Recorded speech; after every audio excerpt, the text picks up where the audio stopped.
ರಾಘವೇಂದ್ರ ಸ್ವಾಮಿಗಳ 353ನೇ ಉತ್ತರಾರಾಧನಾ ಕಾರ್ಯಕ್ರಮವು ಅದ್ದೂರಿಯಿಂದ ಜರುಗಿತು.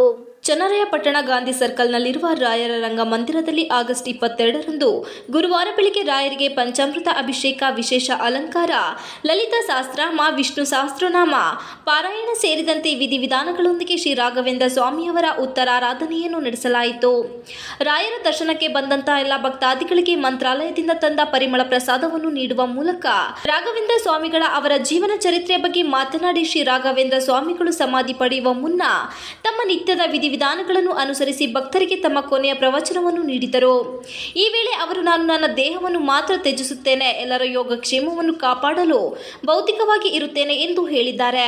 ಸುಧೀಂದ್ರ ತೀರ್ಥರು ಬೃಂದಾವನ ಪ್ರವೇಶಿಸಿದ ಮೇಲೆ ರಾಯರ ಮಠದ ಮುಖ್ಯಸ್ಥರಾದರು. ಇದಕ್ಕೂ ಮೊದಲು ಸನ್ಯಾಸ ದೀಕ್ಷೆ ಸ್ವೀಕರಿಸಿ ವೆಂಕಟನಾಥನ ಹೆಸರನ್ನು ರಾಘವೇಂದ್ರ ಎಂದು ಬದಲಾಯಿಸಲಾಯಿತು. ರಾಘವೇಂದ್ರ ಎಂಬುದು ಭಗವಾನ್ ರಾಮನ ಹೆಸರು. ಇದರ ಅರ್ಥ ಪಾಪಗಳನ್ನು ನಾಶಪಡಿಸುವ ಮತ್ತು ಬಯಸಿದ ವಸ್ತುಗಳನ್ನು ಕೊಡುವವರು ಎಂಬುದಾಗಿದೆ. ರಾಯರ ರಂಗ ಮುಖ್ಯಸ್ಥರಾದ ಪ್ರಕಾಶ್ ತಿಳಿಸಿದರು. TV 46 Malenadu news, Channarayapatna.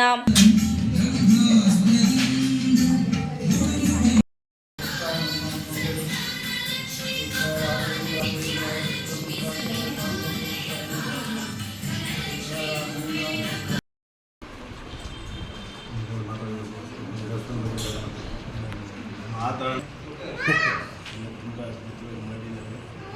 ಎಲ್ಲ ಆಶೀರ್ವಾದ ಎಲ್ಲ ಒಳ್ಳೆಯದಾಗಿ.